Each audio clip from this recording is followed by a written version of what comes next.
Vous êtes de plus en plus nombreux à nous suivre et à participer à l'évolution de la chaîne Afrique N24, et sincèrement nous tenions à vous en remercier. Nous lisons tous vos commentaires qui enrichissent le débat et vraiment nous vous demandons de nous soutenir, en aimant les vidéos pour une large diffusion, et pour continuer à avoir une ligne éditoriale indépendante, et vous proposer de nouvelles émissions toujours de plus en plus enrichissantes. Ne restons pas passifs, soyons actifs. Merci et à bientôt. Bonjour le Togo, bonjour les amis. Aujourd'hui, dimanche 28 juillet 2024, je me suis réveillé avec une pile de questionnaires venant des Togolais dispersés dans le monde entier. Et la question qui m'a semblé utile à répondre est celle-ci. Qu'est-ce que tu proposes pour en finir avec le régime de Faure Gnassingbé? Les amis, la franchise voudrait que je vous dise ceci. Si j'ai à proposer, je le proposerai aux révolutionnaires. Je ne mettrai pas, moi, mes propositions dans la rue. Là, ce n'est plus une proposition. Mais par contre, ce que j'ai à dire peut être des conseils. Et je les avais déjà commencé hier en vous disant de vous mettre dans la tête que je dois faire absolument quelque chose, personnellement, pour mon pays. C'est là le point de départ. Personne au Togo n'a la potion magique à la maison pour déboulonner Faure Gnassingbé. Il n'y a personne qui a cette potion magique. Pour vous dire que une dictature comme la nôtre, qui a 60 ans d'âge, ne se déracine pas par une seule personne. Ou par des propositions à la volée, comme ça. On la travaille avec minutie, dans des groupes restreints. C'est pour ça que j'ai rappelé aux uns et aux autres de ne pas s'en tenir seulement au discours et aux interviews du commandant Boko comme du ministre Kofi Annan. Ça, c'est une vue générale. Les vues particulières ici comptent. Quand on se lève, on se pose une petite question. Mais ces gens-là, comment, moi, personnellement, je dois faire pour les défaire? Thomas Sankara le faisait très bien, en son temps. Il pouvait improviser un discours dans lequel il dit, vous voyez, toutes ces villas-là à Ouaga, expliquez-moi comment une petite minorité en possède et la majorité n'en possède pas. Et improviser dans les discussions. Improviser quand vous êtes en famille, quand vous êtes avec les amis. C'est là naît le refus. Le refus que certaines personnes s'enrichissent violemment, brutalement, et parfois même avec mépris quoi, pour les autres. Et que la grande majorité végète. Kofi, François Boko, Olympio ont initié un mouvement de libération.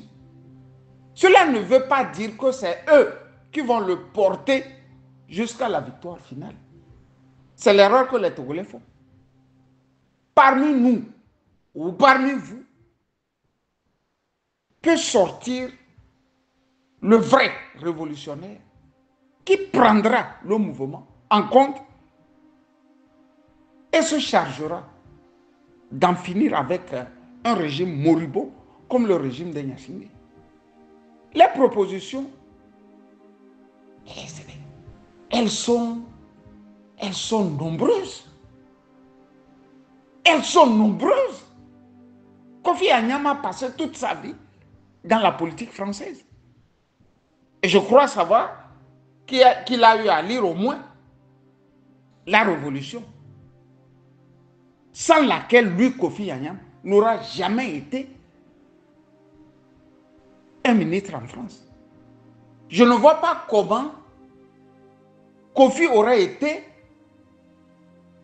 un ministre en France s'il y avait encore la monarchie.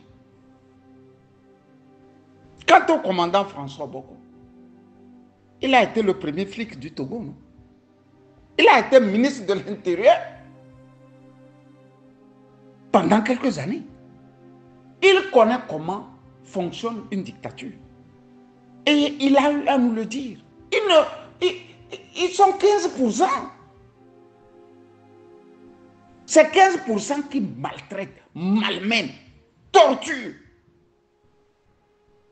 les 85% restants. Et actuellement, c'est bien fort possible qu'ils sont à 10%.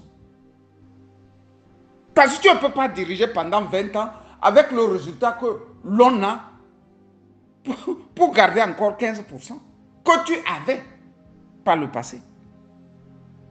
C'est pas possible. Au fait, je peux comprendre le peuple togolais. Et je peux comprendre la jeunesse togolaise. Quand vous avez une jeunesse qui n'a pas tellement vu leurs aînés faire, il est très difficile. C'est pour ça, si vous remarquez bien, dans les pays comme la Russie, la Chine et autres, les révolutions réussissent rapidement. Ça réussit rapidement. Parce que les générations se succèdent et se ressemblent plus ou moins. Par les réflexes. Regardez 90.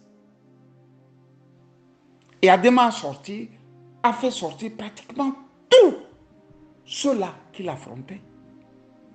C'est eux qui peuplent l'Europe, l'Afrique, les États-Unis et autres. Une s'est improvisée. Elle a plus ou moins voulu faire, mais elle n'avait pas les possibilités. Et celle qu'on a maintenant est née dans les années 2000. Aujourd'hui, ils ont tout au plus 24 ans. Ils n'ont rien connu des luttes au Togo. Mieux, ils ont connu Internet. Ils ont connu Facebook. Ils ont connu WhatsApp. Ils ont connu Instagram. Ils ont connu le iPhone, le Samsung et autres. C'est une société de consommation. Donc, elle est plus manipulable que les autres qu'on avait. Je peux comprendre les Togolais. Si ça peine, si ça tarde. Mais, curieusement aussi, c'est avec ces outils informatiques, avec ces réseaux, qu'on pouvait facilement clore définitivement la lutte. Et là aussi, c'est notre paire de manches si on n'arrive pas à clore cette lutte.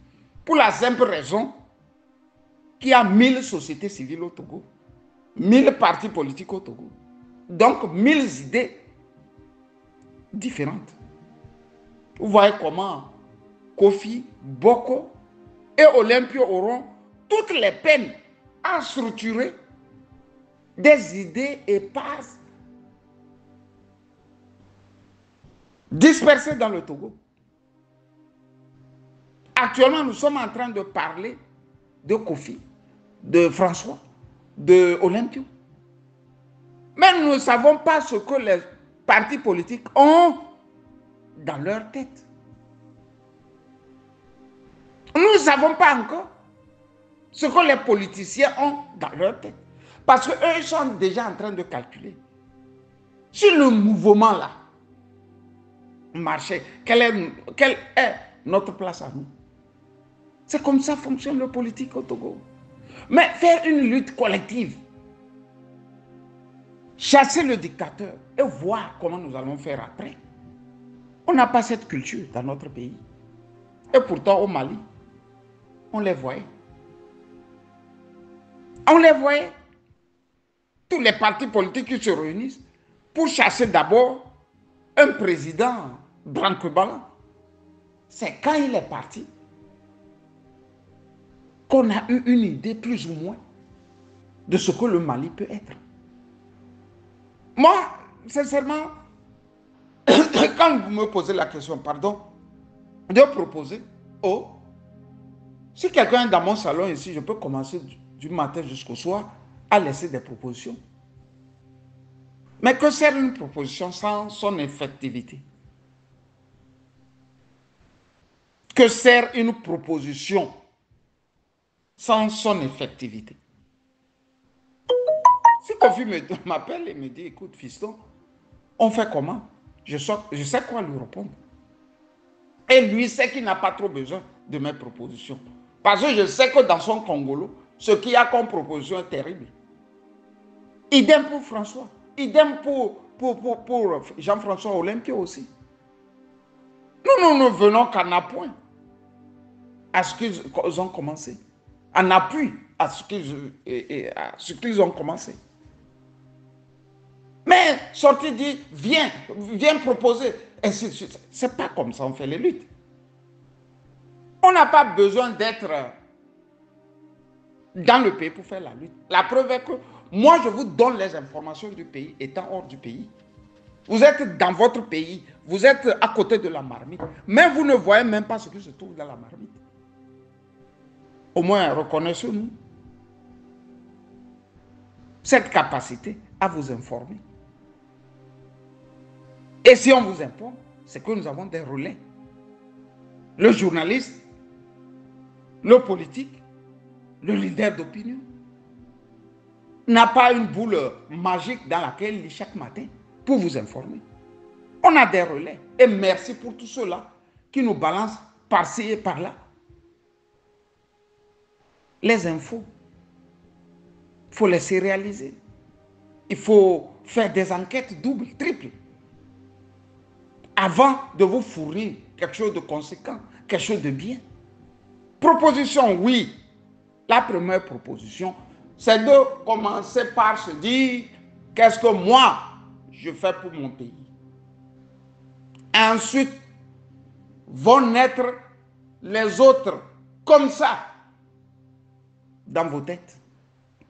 Ce n'est pas un génie, ce n'est pas un miracle que de vouloir être utile à son pays. Non. Non. Quand vous voyez François Boko, mais c'est qu'il en a marre des injustices. Ce n'est pas à l'âge de Kofi Annan qu'on fait la révolution, qu'on revient dans l'arène. Actuellement, il devrait être en train de passer une belle retraite méritée. Vous savez que toute sa vie n'a fait que travailler. Mais s'il revient encore comme hier, Kodro est revenu, c'est que nous-mêmes les jeunes, il y a quelque chose que nous faisons mal. Nous-mêmes là, il y a quelque chose qui ne va pas à notre sein. Dans quel village on laisse les vieux aller au champ? Non, c'est un sérieux. Le vieux vient, les jeunes sont en train de travailler, il inspecte les lieux, et puis rentre à la maison, et puis bon, vous l'amenez son tchoukoutou, ou bien, je ne sais pas, son tchakpalo, ou bien son lossomessine, son cabremessine, tout ce que vous voulez ramasser. Et puis il boit, il est tranquille, et vous laisse un village et un champ propre et bien pour les générations à venir. On ne peut pas rester là à danser, à raconter des bobards, à insulter les gens et à dire que, ben, écoutez, proposez. Les propositions, chacun doit le faire à son niveau. tu fais une proposition. Vous voyez, quand je me lève ce dimanche, il y a d'autres qui sont encore en train de faire une belle grasse matinée. D'autres sont en train de prendre un bon café. Mais moi, je suis levé, je commence pas par bavarder, c'est une proposition. Et quand je bavarde, Je ne dis pas du n'importe quoi.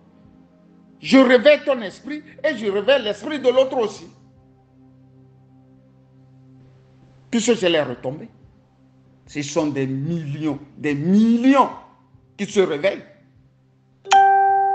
pour me dire, garçon, tu dois continuer comme ça.